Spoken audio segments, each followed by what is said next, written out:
The only two things a man truly needs in his life are God and discipline. We know why we need God, right? He's our creator. He loves us unconditionally. He keeps us on the right path. But why do we need discipline? And why do we need that specifically rather than anything else? Men specifically, women as well, but mostly men, we are nothing without discipline. As men in this world, we have to create our value. We have to build ourselves. We're not born, there's no man who is born as a super disciplined, rich, jacked man. It doesn't exist. As men, we must build ourselves. Men love building, right? Men love to work in construction. Men love to build Legos. Men love to solve things, right? Men love to sculpt their body in the gym. All of these things are ways that we are implementing discipline into our lives in order to become the best men possible. Discipline applies to everything in life. And if you can master discipline, you can master almost any area of your life. Discipline applies to the gym. Discipline applies to your faith with God. Discipline applies to your family relationships. Discipline applies to your intimate relationships. Discipline applies with your friends. Discipline applies with your diet. Discipline applies with your business or your work. Discipline applies to your daily tasks, to what time you wake up, to how often you pray, right? Discipline is foundational in every area. The reason that it is so important is because you have to do things consistently in order to see results and in order to achieve great things. You have to go to the gym consistently in order to achieve a good body.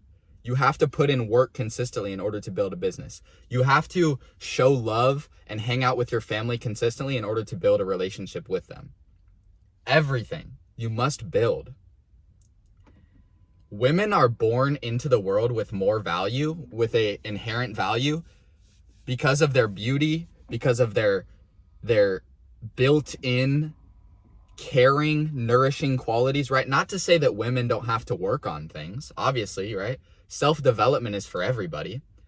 But women are born with most of what they need. As men, we are not born with that. There's a few people who are really lucky, maybe they're born into a wealthy family. Maybe they're born with really good genetics so they don't have to work for their body. But those men aren't going to learn anything.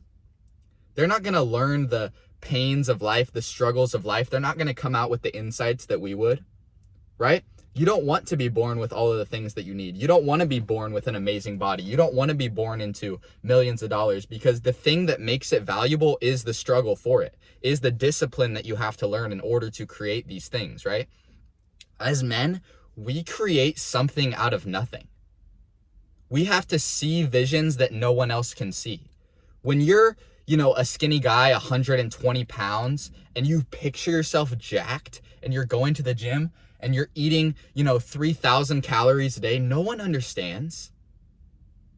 When you're eating only healthy food, no one understands. Oh, why are you doing that? That's dumb. You're skinny. People don't see your vision. When you begin to build a business, when you begin to stray away from the slave mindset, the 9 to 5, and you decide to build your own business, people are not going to understand because they're conditioned to think like that. From the school system, from their parents, from their friends, they're not going to understand you. You have to create something out of nothing, and you have to have unwavering belief in yourself and in your ideas that they are going to work regardless of what other people have to say, right? You have to be able to first use your imagination and then to apply discipline in order to create that image that you have created, right? And I learned this from Andrew Tate, actually.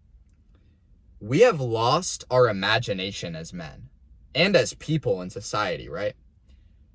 People used to have, and I was born in the social media age, so this is a problem for me as well. But people used to have this imagination where they could really vividly picture things in their head and feel them and make it invoke an emotion in them, right?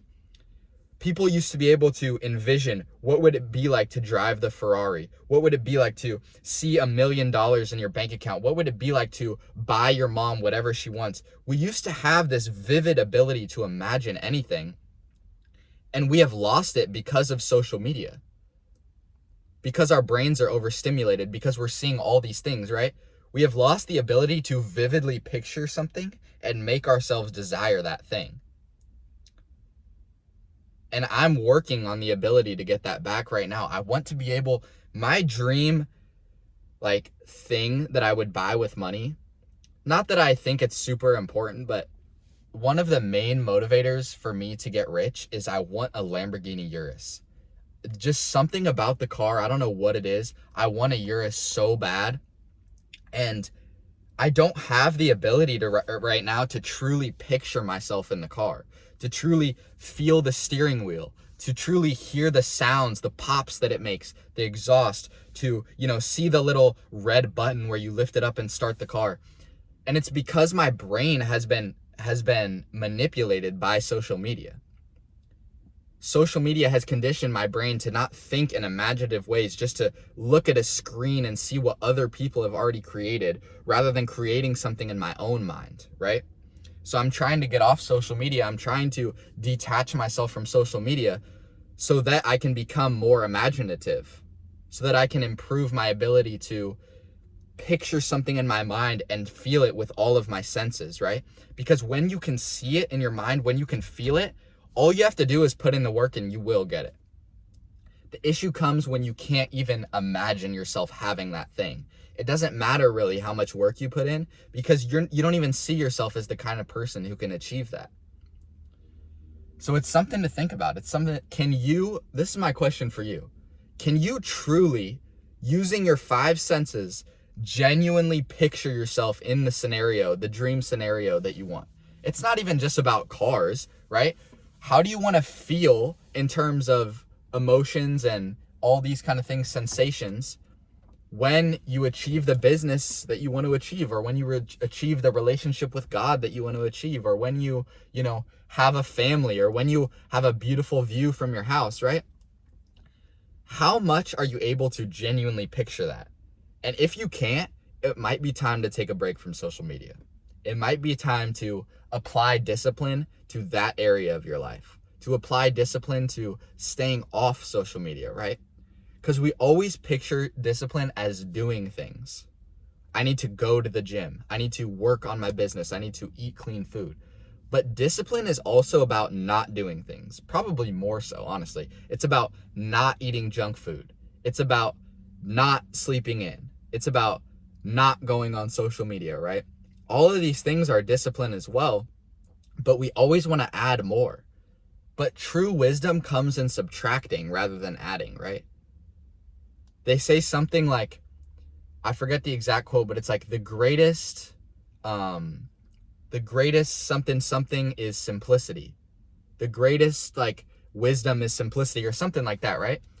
It's basically to say that simplicity is better than the super crazy, I'm gonna work out for 4 hours and then I'm gonna meditate in a cave in India for 6 hours. No, you just go to the gym for an hour, come home, eat something clean. Just keep it simple and subtract rather than add, because it makes your life a lot more clean to subtract things, right? Subtract negative people, and then you have room to add in the positive people. Subtract the time scrolling on social media, and then you will have time to add in reading, or to add in, meditation, or whatever you want to do, right? Subtract and then add, because if you try and add on top of the bad things you already have, you're just going to screw yourself over. You have to create space for the good habits, right? That's a very important tip. I wish I knew that earlier, because I would always try to do more rather than doing less. And doing less, but doing fewer things better than you would have done a lot of things, that will completely change your life. Because you're not so scattered. You're not everywhere. You say, okay, I have to do these 3 things today, and that's it. I'm going to do them very well because they're the only things I have to do today. and then I'm gonna, do whatever else I want to do. It's very simple. People try to overcomplicate things in order to sell you something or in order to sound smart, but that's not the best way to go about it, right? So I just want you to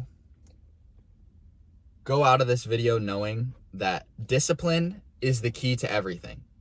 Everything that people try to sell you, blah, blah, blah, blah, blah. It is important to have knowledge on certain things, but at the end of the day, it's just discipline. It's trial and error, and eventually something works, then you just use discipline.